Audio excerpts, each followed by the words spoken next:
ఇరాన్లో మారణ హోమం, ప్రభుత్వ వ్యతిరేక ఉద్యమాల్లో రక్తపాతం, రగులుతున్న ఇరాన్ ఘర్షణలో 2000 మంది చనిపోయారు. కొనసాగుతున్న ఆందోళనకారుల్ని అరెస్టు చేస్తుంది ప్రభుత్వం. ప్రస్తుతం ఇరాన్ ప్రభుత్వంపై ప్రజల నిరసన ఆకాశం ఎత్తుకెదుగుతున్నాయి. ఆర్థిక సంక్షోభంలో ఉంది. తీవ్రమైన ఆర్థిక సంక్షోభం.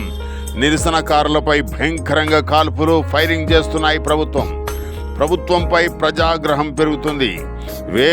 వేలాది మంది ప్రాణాలు కోల్పోతున్నారు. దారిద్ర్యం పెరిగింది. ప్రభుత్వంపై అసంతృప్తి పెరుగుతోంది.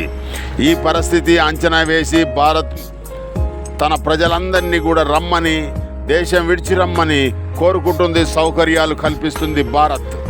ఇరాన్ విదేశీయులు చేసే సహాయాన్ని ప్రజలకు అందకుండా చేస్తోంది. ఉక్కుబాదం మోపుతుంది. గగనతలాన్ని మూసివేసింది. ఇంటర్నెట్ను ఆపేసింది. మతరాజ్యం ఎప్పుడూ ప్రజలకు స్వతంత్రం ఇవ్వదు అని రుజువవుతుంది. ప్రస్తుతం నెలకొన్న పరిస్థితుల్లో ప్రభుత్వంపై నిరసనలు ఆ నిరసనలను అణచివేస్తుంది ప్రభుత్వం. ఇజ్రాయెల్తో ఇరాన్ సైనిక ఘర్షణ పడుతుంది. అలాగే అమెరికాతో యుద్ధం అంటుంది. ఇలానే ఇరాన్ తన అణు కార్యక్రమాలను రహస్యంగా జరుపుకుంది.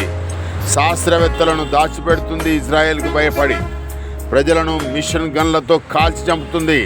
1000 మందిని చంపారు ఇప్పటి వరకు. దాదాపు లక్షల మంది తిరుగుబాటు చేస్తున్నారు.